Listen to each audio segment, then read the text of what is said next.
الحمد لله فاطر السماوات والأرض جاعل الملائكة رسلا أولي أجنحة مثنى وثلاث ورباع يزيد في الخلق ما يشاء إن الله على كل شيء قدير ما يفتح الله للناس من رحمة فلا ممسك لها وما يمسك فلا مرسل له من بعده وهو العزيز الحكيم والصلاة والسلام على أشرف الأنبياء والمرسلين الذي أرسلته يا ربنا رحمة للعالمين وعلى آله وصحبه أجمعين ومن سار على هديه إلى يوم الدين أيها المسلمون أيها الصائمون أيها الشباب. La jeunesse. Aujourd'hui, ces paroles sont orientées vers vous, les jeunes. Comme vous savez, Allah subhanahu wa ta'ala a créé l'être humain sur terre pour l'adorer, pour l'adoration d'Allah subhanahu wa ta'ala. Et Allah subhanahu wa ta'ala fait que cette vie passe par plusieurs étapes. Allah il a cité dans le Coran que la première de ces étapes, c'est l'étape de la faiblesse. Quand on vient au monde, on est faible, on est dépendant de nos parents. Puis vient une deuxième étape, on devient fort, on devient indépendant. Et ça, c'est là, c'est à partir du moment où on commence à devenir pubère. Et on commence à savoir être indépendant. Et ce moment-là reste jusqu'au moment de la quarantaine, la jeunesse. Tout cela, c'est le moment de la jeunesse, la période de la jeunesse. Et après, il y a une courbe qui redescend vers la vieillesse, et là on redescend vers la dépendance une deuxième fois. Allahu alladhi khalaqakum min dha'f, thumma ja'ala min ba'di dha'fin quwwah, thumma ja'ala min ba'di quwwatin dha'fan wa shaybah. Allah subhanahu wa ta'ala nous a parlé de ces étapes-là, et il a parlé de l'étape de la force. Et cela, justement, parce que cette période-là a une particularité et une singularité. Le prophète nous parle de cette singularité et nous dit, sallallahu alayhi wa sallam, que le jour de la résurrection, Allah subhanahu wa ta'ala nous posera une question sur la jeunesse. Parmi 4 questions, il va nous poser la question sur la jeunesse, sur une étape de la vie qui est la jeunesse, la force. Le prophète nous dit, sallallahu alayhi wa sallam, que personne ne bougera de l'endroit où Allah subhanahu wa ta'ala nous jugera le jour de la résurrection, avant d'avoir répondu à 4 questions, avant d'avoir entendu 4 questions. La première, c'est le fait de répondre à ce qu'on a fait de toute notre vie. Deuxième question, notre jeunesse. Troisième question, répondre des biens que nous avons eus dans notre vie. C'est-à-dire comment on s'est approprié l'argent et de quelle manière on l'a dépensé. Et il y a la 4e question, c'est notre science. Qu'avons-nous fait de notre science, al-ilm. Alors le prophète sallallahu alayhi wa sallam donc nous cite la jeunesse et l'importance de la jeunesse, et que le jour de la résurrection, bien sûr, cette question ne passera pas outre. On devra y répondre, mes frères et sœurs, qu'est-ce qu'on a fait de notre jeunesse. Alors, le fait de se dire que non, je suis encore jeune, je peux encore m'amuser, je peux encore faire des loisirs, je peux encore perdre mon temps, j'ai encore le temps pour revenir à Allah, ça c'est une erreur, mes frères et sœurs, et ça c'est une ruse de shaitan. On sera questionné sur notre jeunesse. Tant que tu as la raison, tu as la force, il ne faut pas que tu oublies pour quelle raison Allah subhanahu wa ta'ala t'a créé. Et surtout, mes frères et sœurs, ne pas oublier que nous sommes dans un moment propice, le moment du Ramadan. Les bénédictions, les karamas et les barakats qui descendent pendant le mois du Ramadan, aucun mois ne peut égaler le mois du Ramadan dans les bénédictions et les barakats qui descendent sur nous.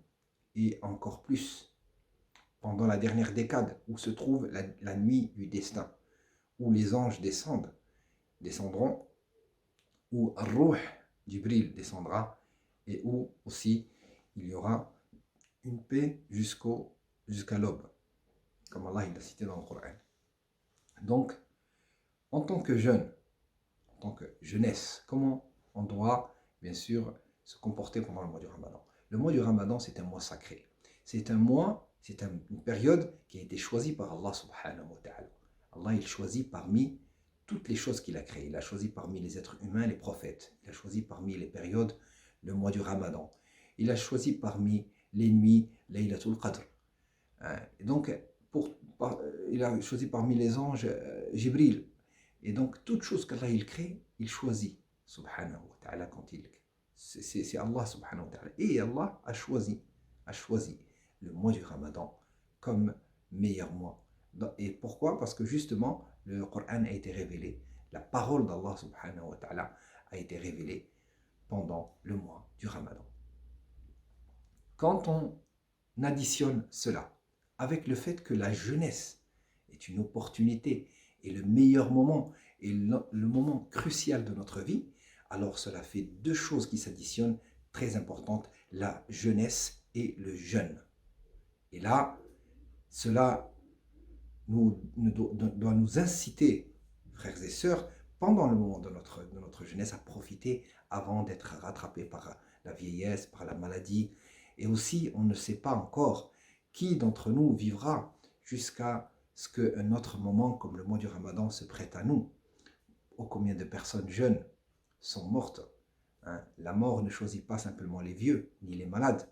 La mort, c'est quelque chose qui est prédestiné. Donc tu dois profiter de ta journée et ne jamais attendre la nuit. Tu ne dois pas attendre la nuit. Le prophète sallallahu alayhi wa sallam dit, le prophète sallallahu alayhi wa sallam nous a enseigné de profiter de chaque jour de notre vie. Et un sahabi radiyallahu anhu disait, quand tu te réveilles le matin, ne t'attends pas à vivre jusqu'au soir. Et quand tu arrives au soir, ne t'attends pas à vivre jusqu'au lendemain. C'est-à-dire que tu dois jamais reporter ce que tu as à faire pour le lendemain, surtout pas tes prières par exemple, ou tes devoirs à l'égard des pauvres, ou de tes parents, ou de tes enfants, ou de ta femme.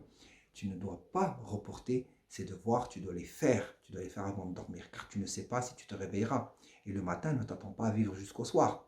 Donc chaque moment, tu dois en profiter et ne jamais laisser le temps libre comme ça, sans rien faire, sans profiter un maximum du temps et sans essayer de travailler ce temps-là et d'en profiter, d'en tirer un maximum de bien. Donc, nous parlons des jeunes, la jeunesse, comment on doit faire pour évoluer, pour changer. Donc, la première chose, les jeunes, vous savez, on est tous égarés. Ça, c'est Allah qui nous le dit dans le hadith du hadith Qudsi. Ya ibadi, kullukum dallun illa man hadaytu. Vous êtes tous égarés, à l'exception de ceux à qui j'ai donné la guidée. Fastahdouni, alors demandez-moi la guidée, je vous guiderai. Ça, c'est Allah qui le dit dans le hadith al-Qudsi. C'est pour ça qu'Allah nous a enseigné dans la sourate al-Fatiha, qui est la plus grande des sourates, Ihdina as-sirat al-mustaqim, guide-nous vers le chemin de la droiture. Alors, en tant que jeune, on est égaré, sauf si on s'attache aux prescriptions d'Allah subhanahu wa ta'ala. C'est-à-dire, on va vers notre perte directement si on ne tient pas aux prescriptions d'Allah et aux prescriptions de notre bien-aimé Mohammed alayhi salatu wassalam. Donc ça, c'est la première chose. À partir de là, donc, il y a quelque chose à changer. Il faut qu'on change, il faut qu'on essaye de changer quelque chose dans notre vie et de nous réformer pour aller de l'avant. Et pour changer, il y a trois choses très importantes. La première chose, al-irada, c'est-à-dire avoir envie de changer. Si tu n'as pas envie de changer, tu ne peux pas changer. Et parmi les choses qui rentrent dans al-irada, vouloir changer, c'est d'éviter tout ce qui peut être un obstacle vers notre changement, et vers notre épanouissement et vers notre avancée vers Allah subhanahu wa ta'ala, notre cheminement vers Allah subhanahu wa ta'ala. Donc toute chose qui peut me faire obstacle, je dois m'en débarrasser et dois l'éviter. Ça, c'est l'irada. L'irada, donc je dois avoir envie vraiment de vouloir changer. Est-ce que je veux changer? Est-ce que je veux devenir meilleur? Est-ce que j'ai des objectifs? Est-ce que j'ai envie de devenir meilleur? Est-ce que j'ai de l'ambition? Avoir de l'ambition. Est-ce que j'en ai ou pas? Et c'est ça de ça dépendra ton changement ou le fait que tu resteras comme tu étais avant le mois du Ramadan.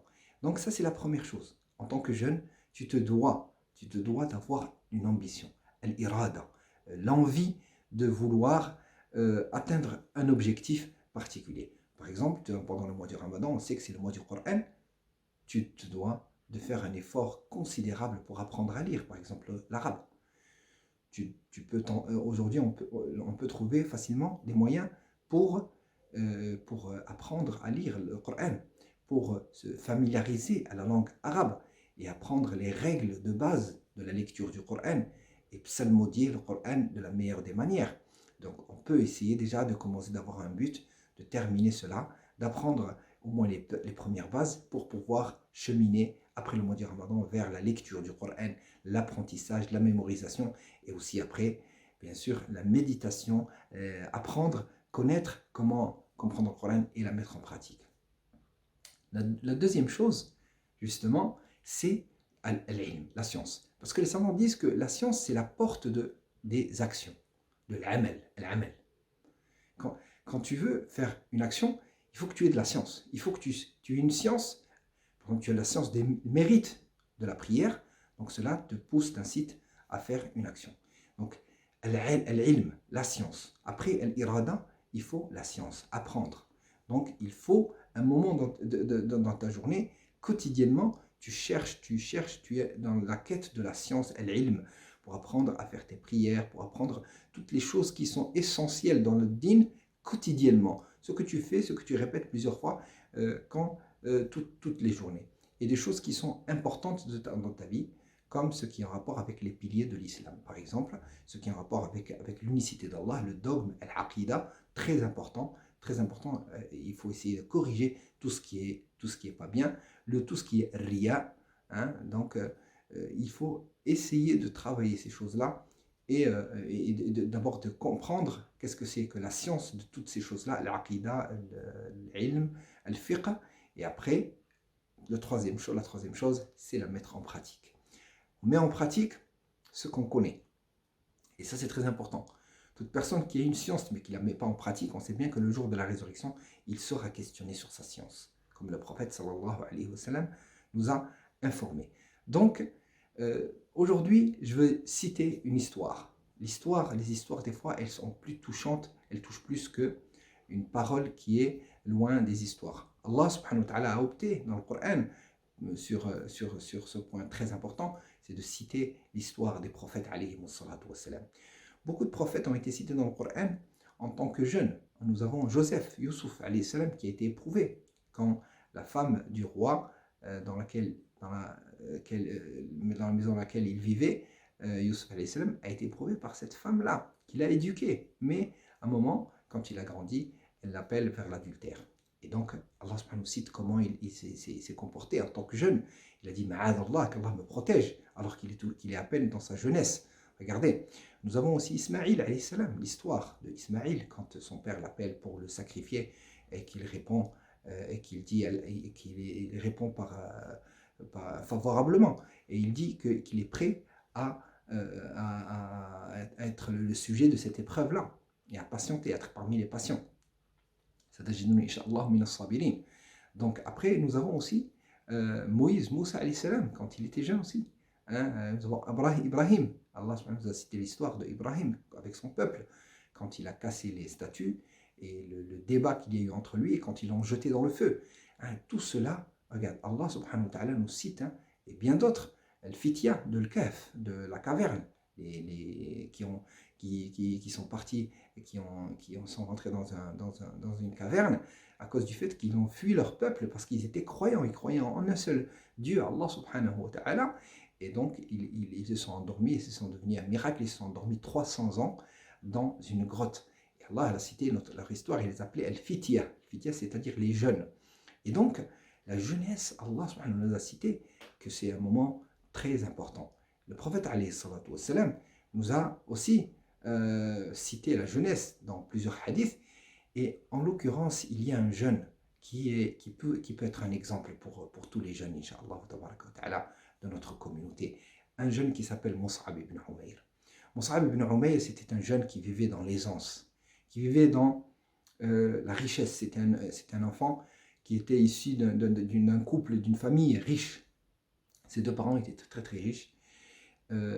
Mus'ab ibn Umayr, c'était le jeune le plus élégant de la Mecque. Il se parfumait avec des parfums que personne n'avait. Il s'habillait, il avait des vêtements que personne n'avait. Il avait même des chaussures aussi que personne n'avait. Mus'ab ibn Umayr, un jour il entend parler d'un homme qui dit qu'il est un prophète et qui appelle les gens à croire en lui en tant que messager d'Allah subhanahu wa ta'ala. Alors il part, il cherche et il trouve le prophète Mohammed sallallahu alayhi wa sallam dans la maison de Al-Arqam ibn Al-Arqam. C'était dans cette maison-là que se rassemblait le prophète avec les musulmans, les premiers musulmans. Mus'ab ibn Umayr, il s'assoit, il est encore jeune, il entend le prophète sallallahu alayhi wa sallam, il embrasse rapidement l'islam. Alors vient le moment de l'épreuve. Quand sa maman a été informée du fait que son fils avait embrassé l'islam, elle n'a pas du tout accepté que son fils puisse devenir musulman et puisse quitter la religion de leurs ancêtres. Alors, elle l'a privé de tous les moyens d'aisance. Mais cela n'a pas eu d'effet sur la conviction de Mus'ab ibn Umayr. Il est resté sur ses principes. Il a cru au prophète Mohammed sallallahu alayhi wa sallam. Puis après, il a voyagé. Il est parti vers l'Abyssinie avec le groupe de personnes qui sont partis dans le voyage de l'Abyssinie, vers le roi Négus de l'Abyssinie. Il est revenu, justement pour quitter la persécution qu'il avait de sa famille et de ses proches. Il revient, et puis, après, au moment de la hijra, quand les gens de Médine sont venus, les jeunes, c'était des jeunes aussi, qui sont venus pour prêter allégeance au prophète sallallahu alayhi wa sallam et croire en lui, quand ils repartent, alors le prophète sallallahu alayhi wa sallam envoie le premier émissaire, ambassade, c'est Mus'ab ibn Umayr, un jeune homme qui avait appris la religion, qui connaissait le Coran. Il est parti, il a été la cause que l'islam s'est propagé très rapidement. Il n'y avait aucune maison où il n'y avait pas au moins un musulman. Et aussi, deux grands chefs de Médine se sont convertis à l'islam. Deux grands chefs. Le premier d'entre eux s'appelle Usayd ibn Hudayr. Et l'autre s'appelle Sa'd ibn Mu'adh. Ces deux sont rentrés à l'islam. Après un débat avec Mus'ab ibn Umayr, donc il a récité le Coran et directement ils lui ont dit comment on fait pour rentrer dans l'islam. Il leur a dit, vous faites la shahada, vous faites les ablutions, vous faites 2 rak'at, 2 unités de prière. Donc il avait la science du fiqh et il connaissait le Coran, masha'Allah. Alors après, le prophète a fait l'immigration, il est venu à Médine. Et là, quand le prophète sallallahu alayhi wa sallam est venu à Médine, donc il y a eu la première bataille que vous connaissez tous, Ghazwat Badr. Mus'ab ibn Umayr a participé à cette bataille. La deuxième bataille, c'est Uhud. Et là, Mus'ab ibn Umayr va mourir dans cette bataille. Quand le prophète sallallahu alayhi wa sallam, à la fin de la bataille, bien sûr, qui a été perdue, quand le prophète sallallahu alayhi wa sallam cherche et essaye de regarder, d'observer les morts, il trouve parmi eux Mus'ab ibn Umayr, ce jeune homme, masha'Allah, qui a donné sa vie pour Allah et le prophète alayhi salatu wa sallam. Quand le prophète sallallahu alayhi wa sallam a vu, il ne pouvait plus rien faire. Il était vraiment attristé par la mort de Mus'ab ibn Umayr. Alors le prophète a cité un verset dans le Coran qui dit min al-mu'minina rijalun صدقوا ما عاهدوا الله عليه فمنهم من قضى نحبه ومنهم من ينتظر وما بدلوا تبديلا. Parmi les croyants, il y a des gens qui ont été véridiques dans leur engagement et leur promesse à Allah subhanahu wa ta'ala. Ils ont été véridiques dans la promesse et dans l'engagement qu'ils ont eu avec Allah subhanahu wa ta'ala. Ils sont engagés à obéir à Allah subhanahu wa ta'ala. Ils sont engagés à transmettre la parole d'Allah subhanahu wa ta'ala et ils ont été véridiques. Ça, c'est le Coran qui dit ça. Et après, Allah subhanahu wa ta'ala dit, à la fin du verset, فَمِنْهُمْ مَنْ قَضَى نَحْبَهُ. Parmi eux, il y en a qui sont déjà morts. Et d'autres qui attendent. C'est-à-dire qu'ils attendent qu'ils sont encore en vie, qui ne sont pas encore morts. Mais وَمَا بَدَّلُوا تَبْدِيلًا, mais ils n'ont rien changé de leur engagement et de leurs promesses. Ils sont restés à l'istiqam, à la droiture dans leur engagement. La plupart des gens qui étaient autour du prophète, mes frères et sœurs, la plupart des gens qui ont cru au prophète sallallahu alayhi wa sallam, plus de 80%, c'était des jeunes, mes frères et sœurs. Wallah, c'était des jeunes. Abu Bakr al-Siddiq était plus jeune que le prophète sallallahu alayhi wa sallam. Mus'ab ibn Umayr était plus jeune que le prophète sallallahu alayhi wa sallam. Je parle des premiers sahaba qui se sont convertis à l'islam. Omar ibn al-Khattab était plus jeune que le prophète sallallahu alayhi wa sallam. Abdurrahman ibn Auf était plus jeune que le prophète sallallahu alayhi wa sallam. Uthman ibn Affan était plus jeune que le prophète. Ali ibn Abi Talib, c'était le plus jeune des musulmans. C'était le plus jeune, le premier des jeunes qui est rentré à l'islam, c'était Ali ibn Abi Talib radiyallahu anhu.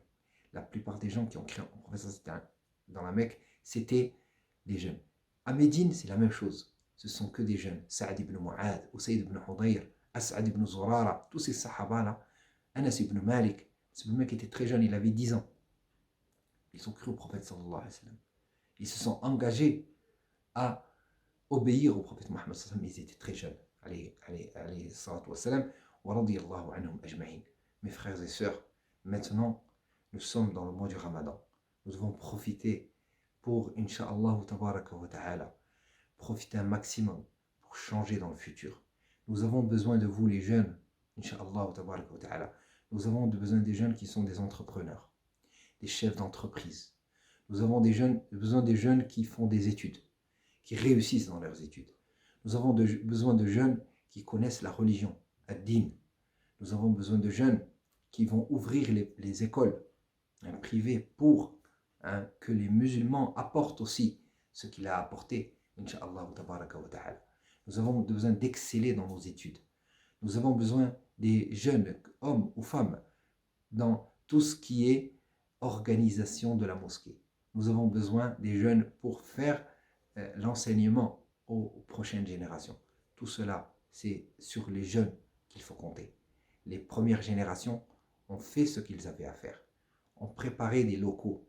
Maintenant, c'est à nous les jeunes de faire notre travail, d'apprendre, d'avoir des objectifs, de vouloir le bien pour nos enfants. Si aujourd'hui on ne travaille pas pour les prochaines générations ne trouveront rien devant eux.